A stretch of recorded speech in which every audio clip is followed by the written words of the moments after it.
So catching these is hard. They are fast. Catching one in particular is even harder.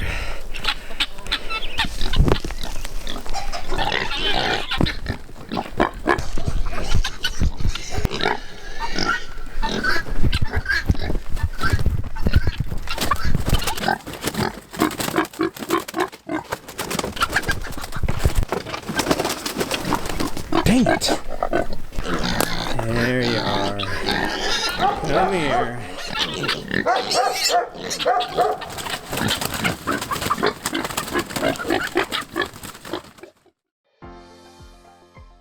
We went from owning our own urban fashion line in downtown Seattle to leaving it all and buying 10 acres of land and a barn in northern Idaho with our parents, who sold their home of 40 years.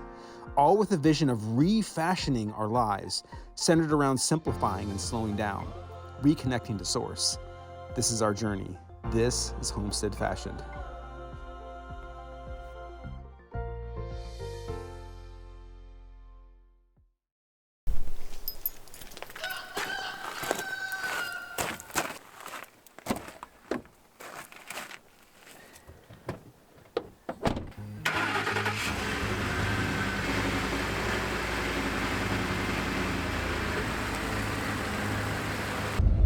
Okay, so we just ordered, for the first time, we did mail order chicks. We got some really rare chickens to add to our rare chicken collection. So we got some Sumatras and we got some Yokohamas. And then we've got a variety pack. It's like, you know, when the kids go to the thing and they buy one of those eggs and they never know what they're gonna get inside. So we got a variety, it's like 25 chicks that are rare to extremely rare. So it's just like fun surprise pack. So I'll be excited to see what we get. It'll also be exciting to see if they're all alive. I mean, they got shipped in the mail across the country 2 days ago. They're like 2 or 3 days old. So this will be a first and it will be interesting. I made a 5-star chick brooding hotel at home. So we're off to the post office right now to see what we got. Well, they definitely arrived alive. Look at that. Because you can hear them in there.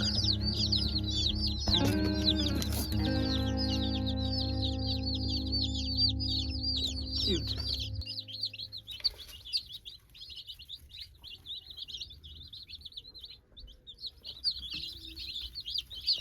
So last night we had over the last few days we got a really cold streak. It was feeling like it was going to be spring around here, and all of a sudden the nights started getting down around 0. So we had about 3 or 4 days of like 0-degree weather. I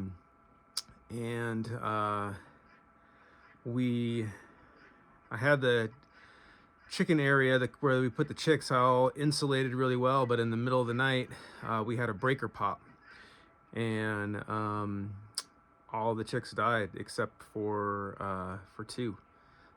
So that was like you know, a big bummer. You know, it also is a little frustrating just in hindsight that last night I thought, man, I should bring them in, and I didn't. I should have known better. I mean, especially chicks are so fragile for the first, you know, couple weeks. Should have had them in a big box inside, making sure they got strength on them before we brought them outside here. Even though they were warm,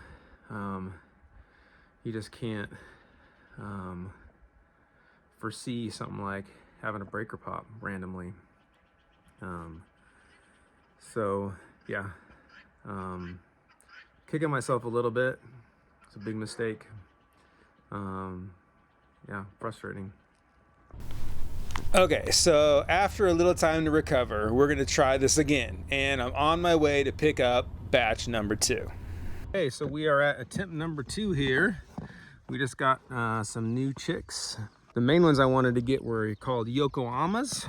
So we got the last that they had available, so we jumped on getting those. So here they are. You can hear them in there, so we know we got some live ones. We'll take them in and take a look. What do you got there? Chicken. You do? That's cool. She's my chicken. Oh, really? What's your chicken's name? Ellie? Cool. 30 babies. 30 baby chickens. We're stepping up our chick game here. Pretty cool.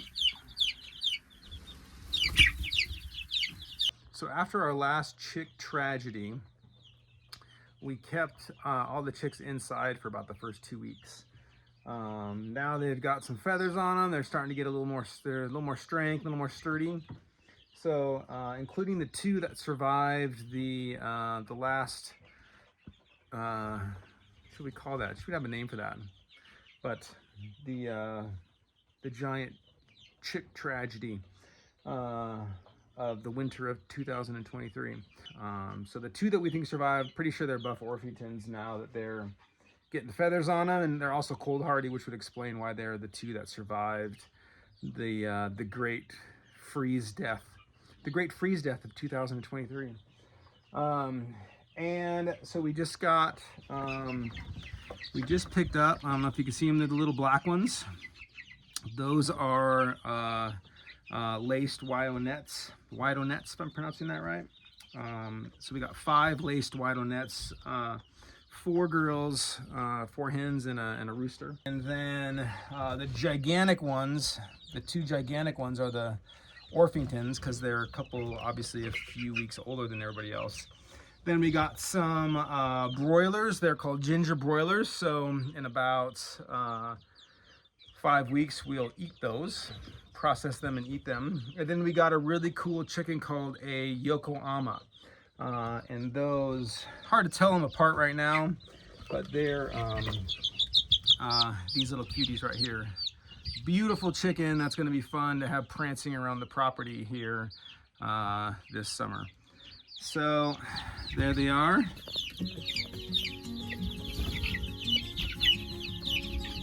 Hi, what you doing in there?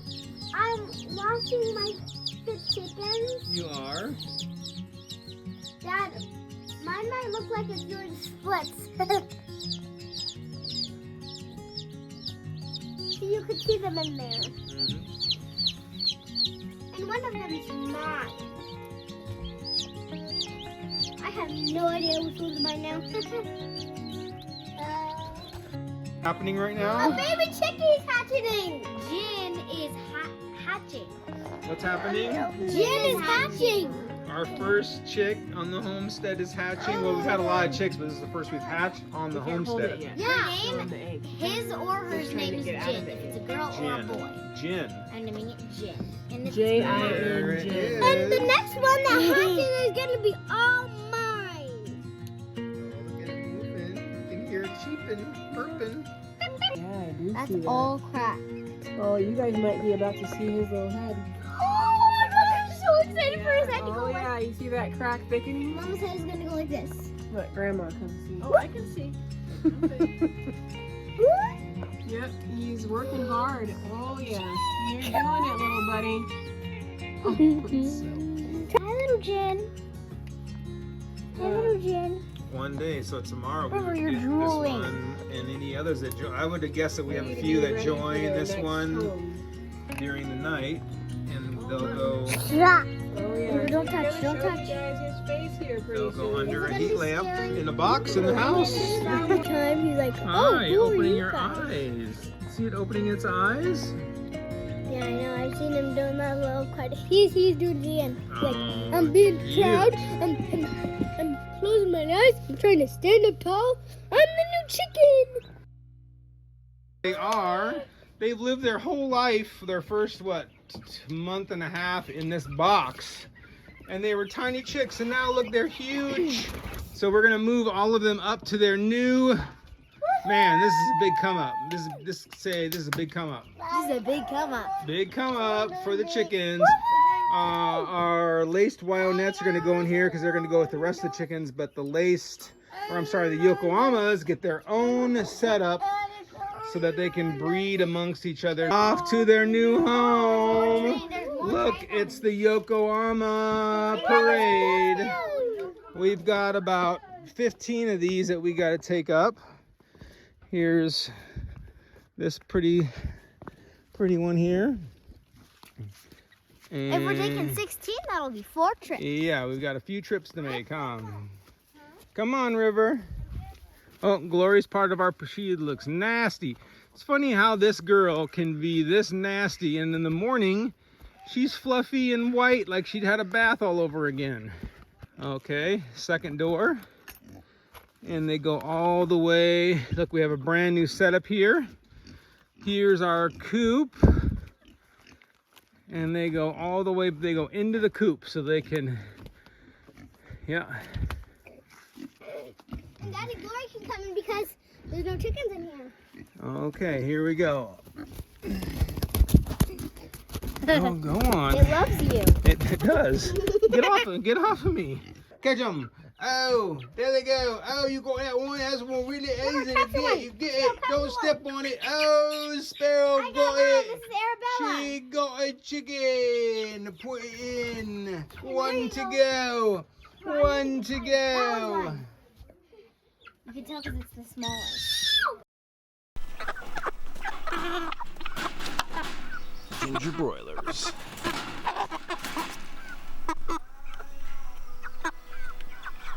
Today's your day, buddy. You've been a good chicken.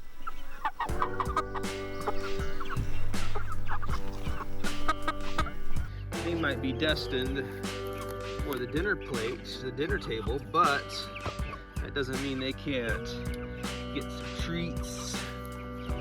They're out in the sun eating zucchinis and rice and chicken food and lettuce and cantaloupe.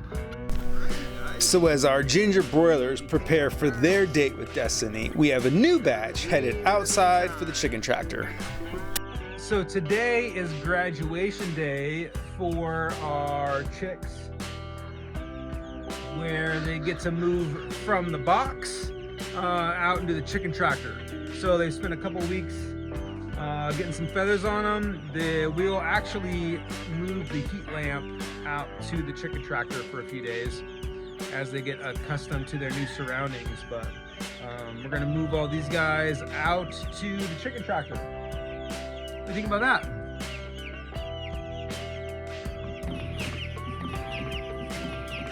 Chicken number 1 coming out.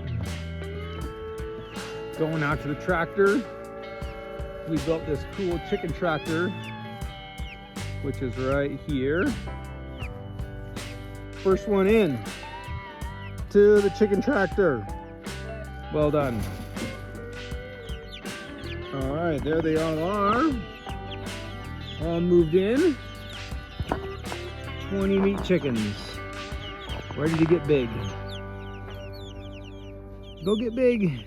So I'm in here with our latest batch of broilers. We've got about 20 of these that are a few weeks away from heading to the freezer. But just wanted to show you something real quick. We're constantly having issues with our waterers and our feeders getting clogged with debris.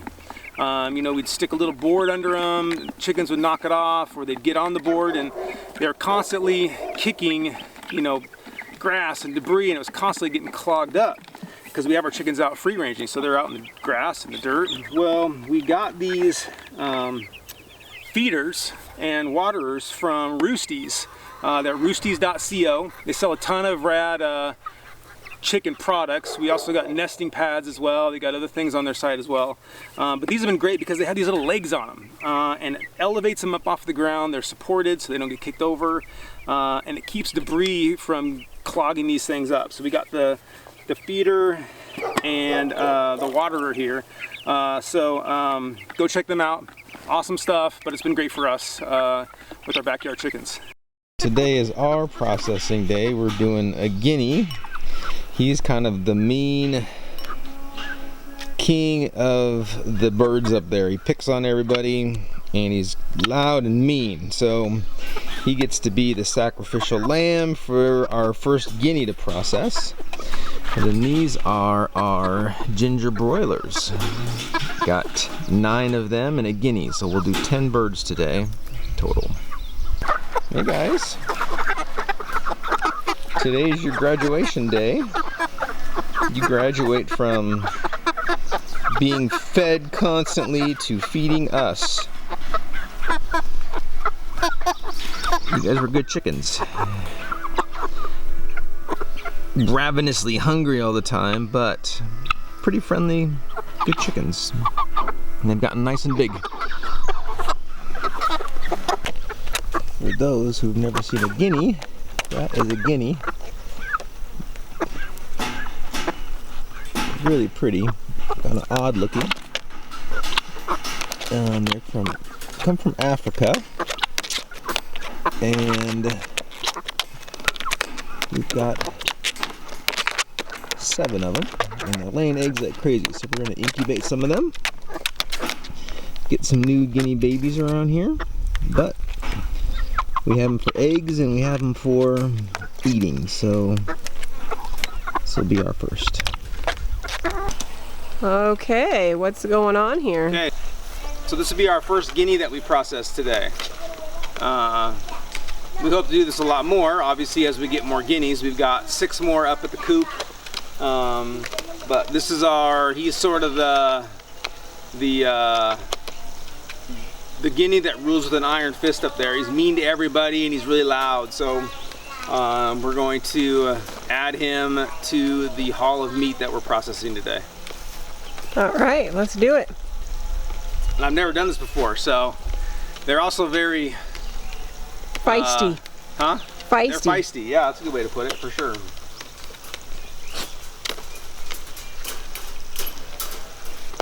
But super pretty. It looks almost like a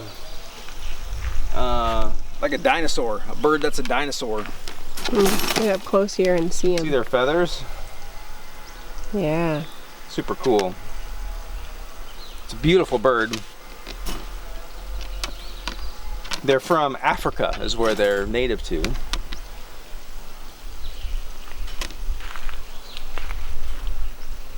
Hi, buddy. Hi. You've been a good guinea, but you've also been a mean guinea. So you've seen your last days.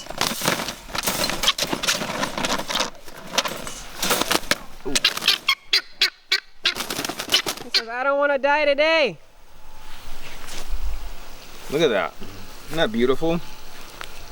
They're so interesting looking. They're just prehistoric. Yeah. Yeah. You're okay. Not really, but. Not really, but.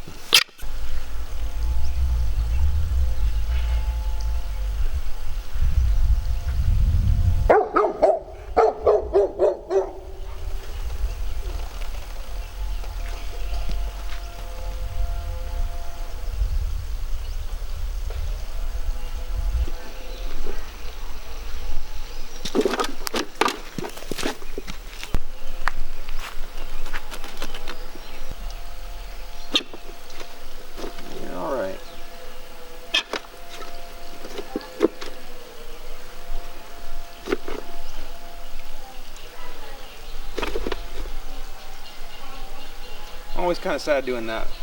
Yeah.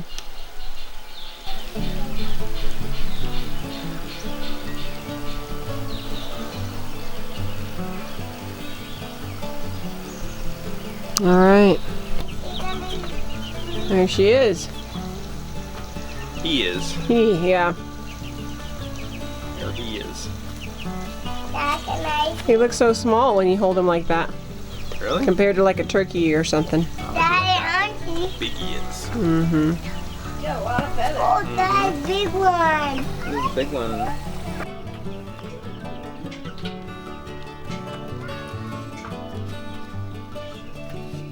How's this going, Mom? Oh, it's going. You having fun yet? Oh, yeah. My favorite part, Plucking chickens? plucking chickens. What's your favorite part? Tell me about that. Well, my favorite part is when I'm done. When you're eating it? When I'm eating it, yes. You see.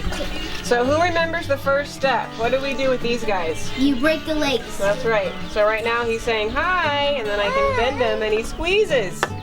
Bend, squeeze. Bend, squeeze. Put your finger in there. Put your finger in there, Sky. Hello. Hey, what? Hey, Mom, you're creeping me out. All right, let's go ahead and we're gonna start with cutting right there, breaking those tendons so we can get this bone off. Because we're gonna save these bones, right, guys? We save everything. Well, I mean, Wait, Mom, it still works. some of the internal organs we don't, but the feet are full of collagen, so they're really good to put them in your beef stock, or you're not beef stock, Chicken stock. chicken stock. Turkey, whatever you're cutting. There's the feet. First set of feet. Then we're gonna come over here in this area. Oh, that's me. We're gonna cut this open so we can get in here. We don't want to get the bile sac. We want to get all around, but not that. Put your hand in there. See Get that your bottom? hand in I'm there. not putting my hand in It's there. not scary. Look, I'm gonna rip a hole. You ready? I'm gonna open it. gross. This is the inside of the chicken. It's gross. It's not gross. We're gonna pull all that stuff out. See all those organs in there? Fine, I'll do it. See I'll all help. those organs? Yeah. Need to grab it? Can I see bottom? Wow. You wanna these see are big inside? gloves for me. See all the organs in there? We got the heart. You've got the lungs. You've got the liver.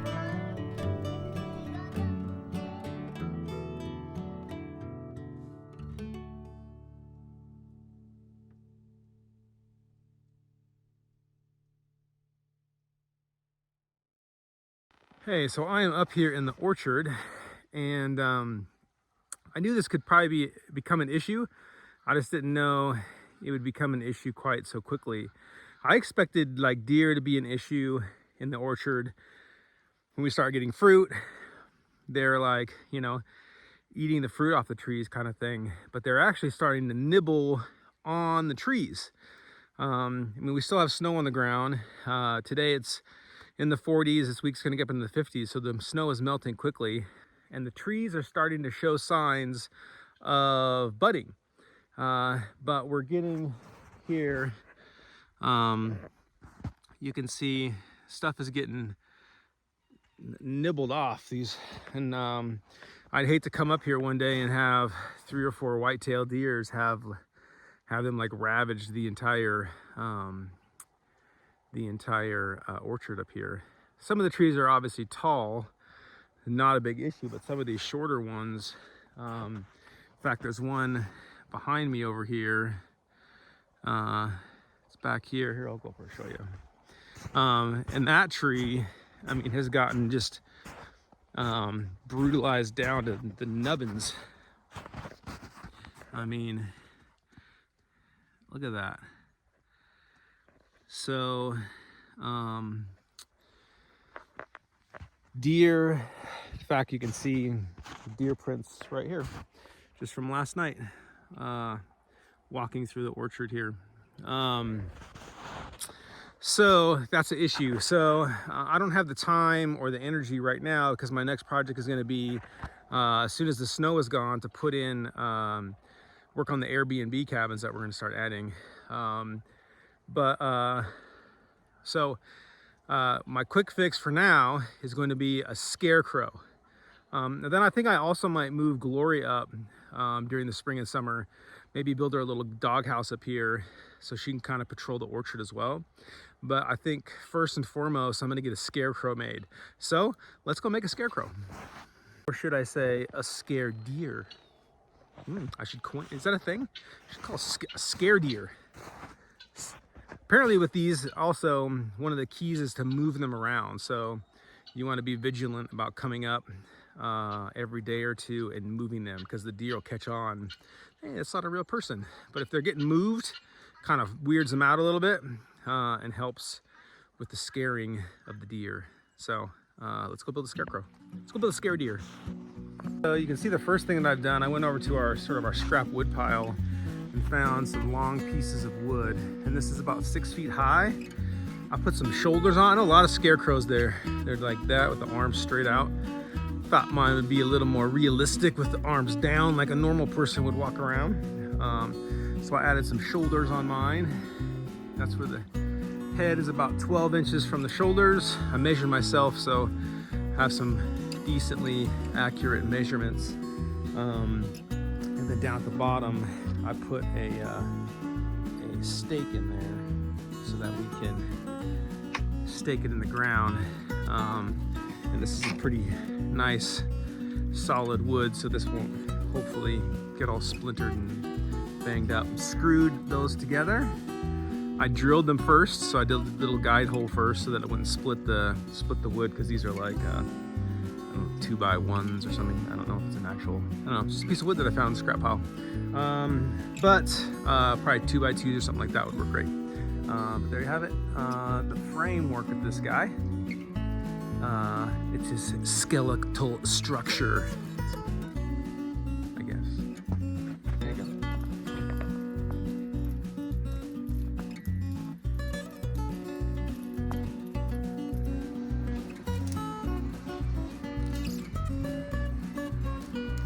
I'm thinking I found a plaid shirt, a hat, and some pants at the local thrift store, the Red Barn. I'm gonna go with that outfit right there. So I was able to go to our storage, and one of the mannequin heads from our store, I'm gonna use for the scarecrow. So that will be from fashion model in downtown Seattle to scarecrow in Idaho. So I have, didn't buy any spray paint, but I went and got the girls' paint set, and I mixed up kind of a flesh tone color since the head is black, and I'm gonna paint it a little more of a skin color there.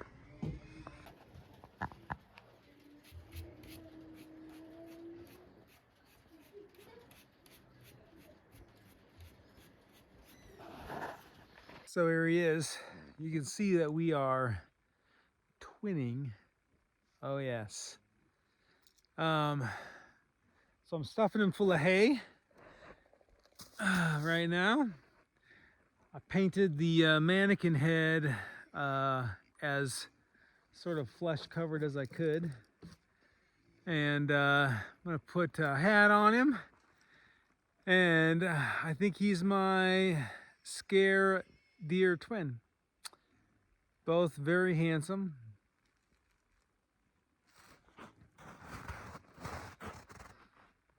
What do you think?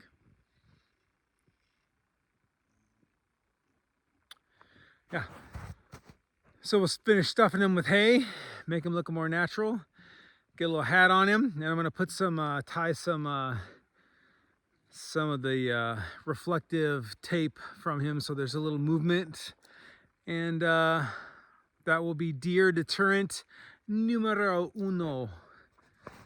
I am on my way right now to pick up a couple bunnies. We have a tradition of eating bunny rabbit, or I've made the tradition of eating cooking bunny for Easter because it's yummy and kind of funny. And here in Idaho, it's not like I can just run down to the Asian market, which is what I was doing back home. So we've got someone who raises rabbits, and they've got a couple that they're down to get rid of. So we have snowshoe hares. I've caught one, but they're kind of little, so I need some with a little more meat. So I'm gonna go pick up these two rabbits. The girls are there. The girls have been wanting a pet rabbit, so I don't want Crystal to pick them up, because that's the last thing I need is the girls getting all attached to these cute bunnies. So, because they're alive. So I'm gonna go pick up these bunnies right now, and we're gonna make bunny rabbit for Easter. So here are our Easter bunnies, literally. Here they are.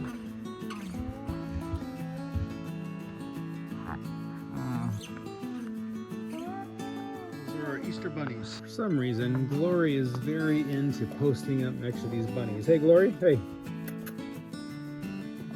She thinks she's keeping guard over these two, even though their fate is sealed. So these are the bunnies. These are our Easter bunnies.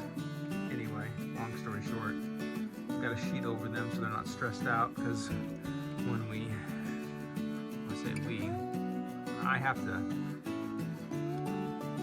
process them. We don't want them all stressed out, so we're trying to like give them a day or two to, because they've been in the car, and give them a day or two to chill out. The white one, the people that we bought it from, she said that white one, not only is it blind, but it ate its babies. So that one will be easy to process. The other one's kind of cute. It's a male, but we need 2 bunnies for Easter. We need 3, well, we have 3 because we have the one that, the snowshoe hare that we caught. So let's go process, well, I'll save that. We'll process the snowshoe hare because that's already done deal.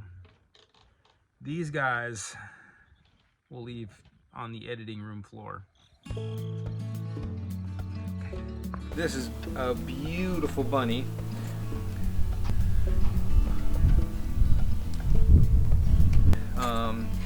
Cleaning rabbit is not super difficult.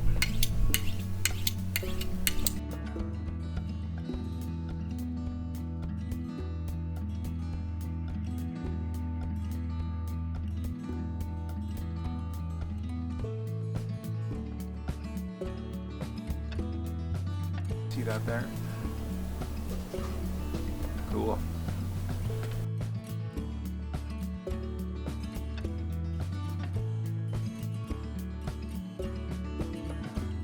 There you go. Clean rabbit.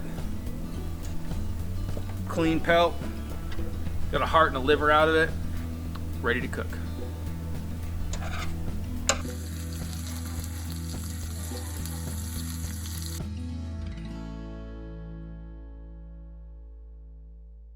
So having bunnies around the homestead for a few days definitely got the girls going on their own campaign for us to get bunnies here on the homestead.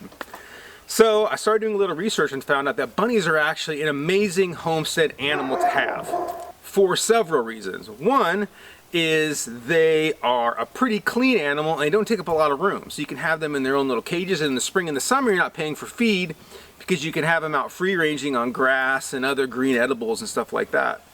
Secondly, their poop is amazing fertilizer. It doesn't have to be composted because it's not hot like chicken manure. So their poop can go directly onto the garden. So that's awesome.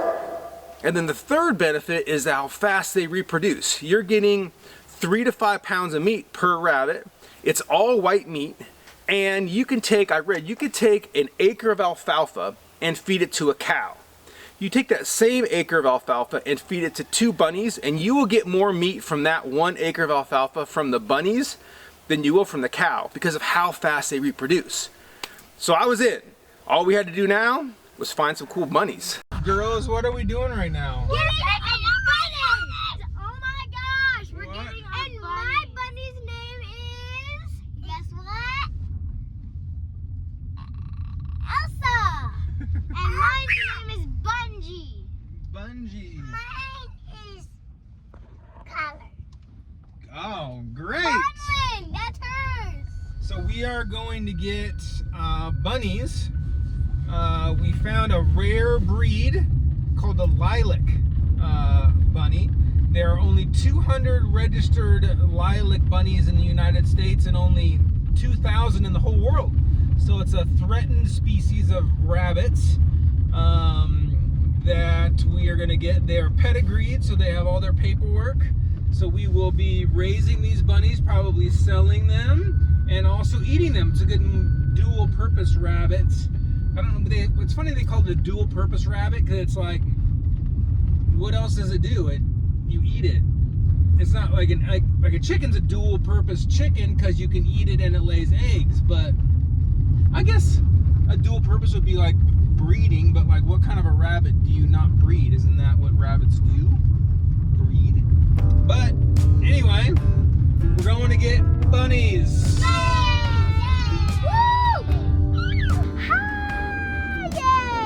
Doing today, guys? Getting bunnies! Woohoo! Getting bunnies! I'm so excited.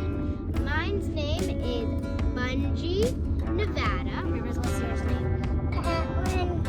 River's name is Conlin. And what's yours? Elsa Princess. And those are the names of our bunnies. And I've literally probably been waiting for this moment ever since I was like 4 and I'm 9 now. Me too. I've been waiting for this moment ever since I was 3 and I'm 6 now. And I'm super excited.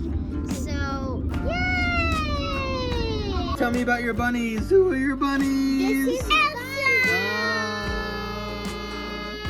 So cute. River, I like your bunny. It's very pretty. Yeah. Prince Conlon. What? Can you show it? Hold it up and let me see it. What's it say? What's your bunny's name? What is it? Conlon. Prince Conlon. Say Prince Conlon.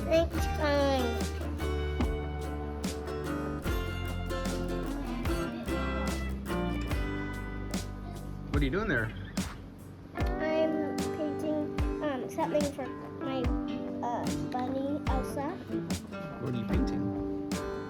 A picture for it. I'm painting a picture for it. What are you doing, Sparrow? What are you guys doing? We're making signs for our bunny's crates. Can I see yours? Here is mine. Okay. Wow. Let me see it. What does it say? It says Bungie. Bungie. That is the name of my bunny. It is? How'd you come up with that name? Because there's a movie called Over the Moon, and she got a bunny for her birthday, and she named it Bungie, and I think it's a really cute name for bunny, so I named mine Bungie. Yeah, I like it. Cool.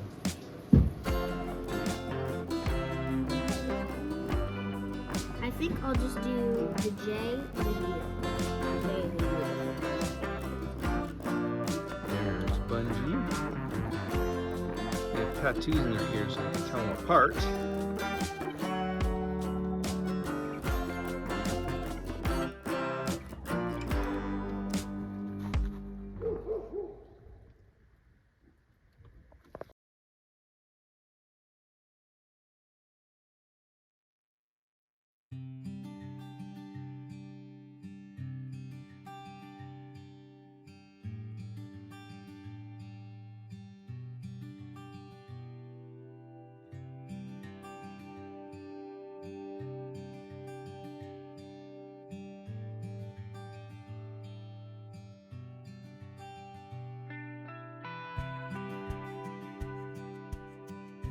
One of the number one reasons that we moved out here was a desire to be more connected to the things in our lives. We live in a world now that is so disconnected from all the things that fill our lives. The products that we buy, I mean, we have no idea where they came from or how they were made, the true cost that went into them. The people that fill our lives, I mean, we think now that social media is relationship. And in a time that we're supposedly more connected, we've never been more alone. Our food, I mean, the countless things that are added now to the stuff that we buy in the grocery store, preservatives and pesticides and dyes. And you know what? 80% now of family meals are now eaten either in front of a TV or in a car. When we first started getting a vision for moving out here, I had never hunted. I mean, I didn't grow up around guns, and I had never even fired a gun, let alone hunted or killed an animal. And I can remember not too long after getting my hunting license, not too far before we moved out here, having a conversation with someone, and they asked me how I feel about that ethically. And I said, well, if you eat meat, it's more ethical nowadays to hunt and raise your own food than it is to buy stuff in the grocery store nowadays. I mean, those animals led horrible lives.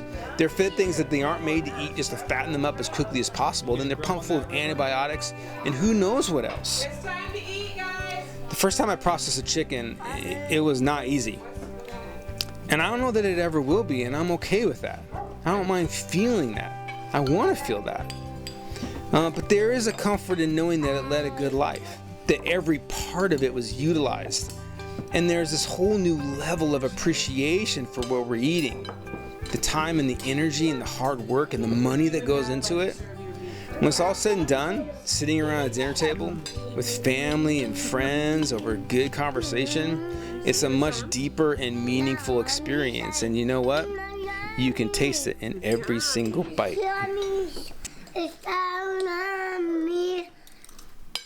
I like your song. Yummy. Yummy. And the trees are starting to show and the trees are starting to show, and the trees are starting to sow, and the trees are starting to sow, and the trees are starting to show signs. So I've been chopping wood. We're gonna process these two tomorrow. They said to wait like, did you get out of here? What are you doing? Process them. Like, what are you doing? You want to be on TV? You want to be on the camera? You want to be on the blog? Okay, there you go. Say hi. Don't do that. That's yucky. Say hi. Hi. Say hi. Yeah, you done? Go do something. My goodness. Out of here. So, unbelievable.